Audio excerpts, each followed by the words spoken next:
Yeah, it was emotionally tough match, and I'm super happy that that I get this win.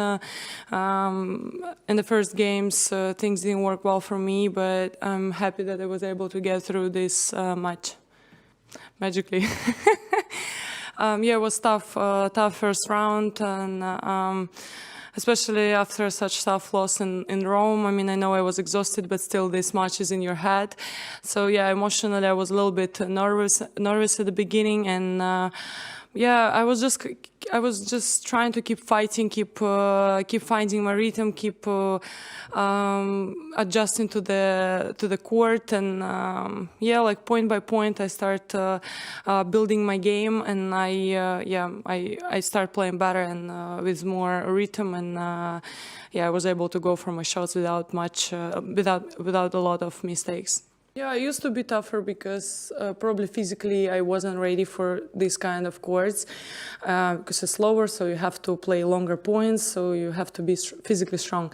And yeah, I worked a lot over last years to improve this part of my game, and I think right now I'm ready more than ever for this kind of courts, and I'll do everything I can to show my best tennis and to go as far as I can here at the French Open.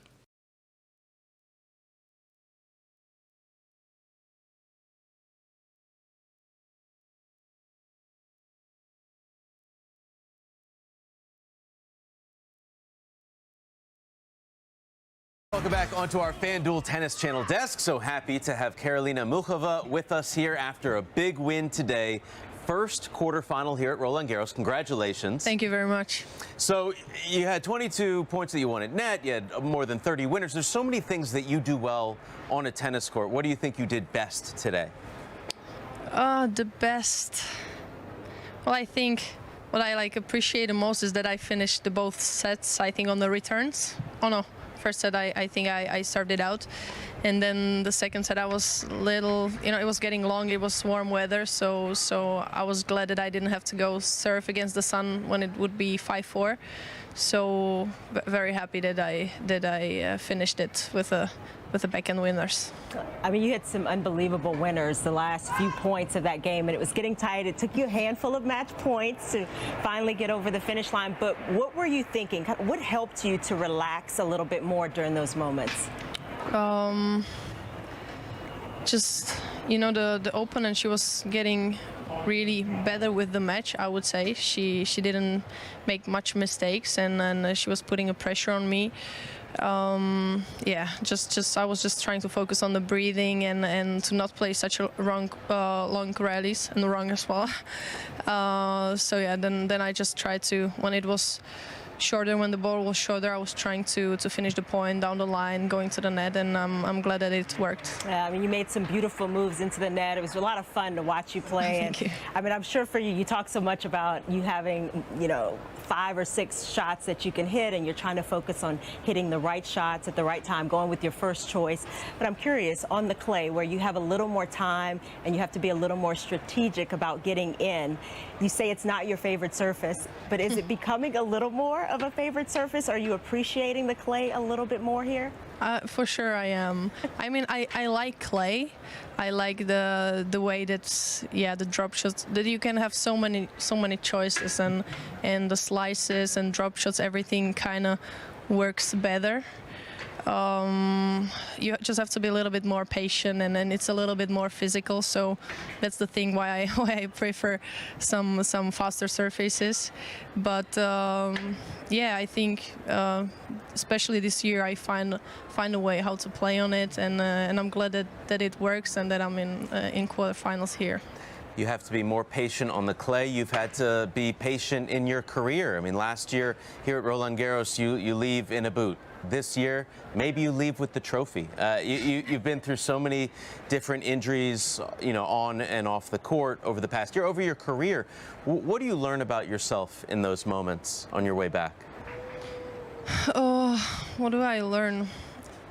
Yeah, to trust the process, I would say, to be patient, to have a good people around me who still believes in the work, and that I can come back and perform well again. Yeah, last year it was, I don't even want to talk about it. It was a really tough season for me, and I'm glad that this year, from the start of the year, we are building up with a team, and I'm feeling more and more comfortable on the court, on all the surfaces. Well, you have a big match coming up, a big opportunity to get to Roland Garros semifinals. You play Anastasia Pavlyuchenkova. Familiar with her and her game and how she plays. What are you going to need to do to give yourself the best chance in that match? I'll for sure have to bring my best game. She's a very handy player, very powerful. I didn't see her matches here, so I'll scout a little bit to see where I could maybe add up something. But for sure, I'll have to be focused and play my game to be aggressive and yeah, just to bring my best to be able to challenge her. Yeah. Well, congratulations once again. Doing a great job here at Roland Garros, and we wish you the best of luck going forward. Thank you very much. Thank you.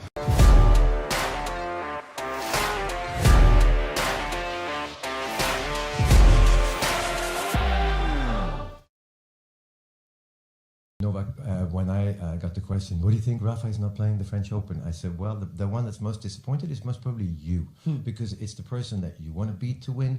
It's also the person that maybe you're okay losing to because he's had such a great record. How did that hit you? Yeah, it's a good observation. Lendl did it to me here once. No, I think look, as I said, it's a big loss for the tournament and for the tennis as a whole because of a great champion that he is.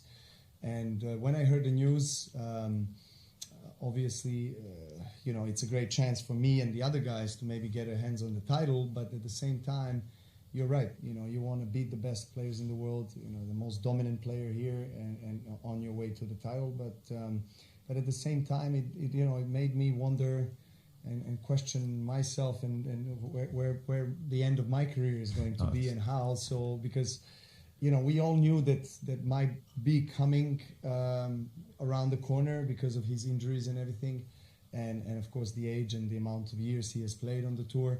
But still, when he announced that the next season will be his last season, it still came as a bit of a shock, to me, and so I kind of, have these internal conversations with myself as well.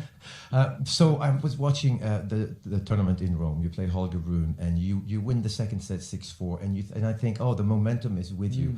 It wasn't necessarily. When you go into the French Open, how does that change? You get the momentum in a match, and 2-0 down to Tsitsipas a couple of years ago, Musetti, and you change it. Why? Well, I actually think that the Grand Slams are a whole different ball game, as they like to say, or a whole different sport, really, because it's played in best of 5. And I think because of the importance of this event in the history of our sport, it just adds a bit more pressure. It adds also a bit more motivation. So I'm ready to give it all as I always have, and I think, I hope that experience can help me en route to hopefully another title, but we have to take things step by step, one match at a time. I know how to manage myself and my team, and look, I haven't had a fantastic preparation prior to Roland Garros, but I'm always saying that Roland Garros is where I want to peak. So I'm aiming for that, and I'm hoping that it can come to life and come to reality here. Novak, thank you very much. Thank you very Good luck. much. Good luck. Thanks. Thanks, Thank you, Mats. my friend. Thank you.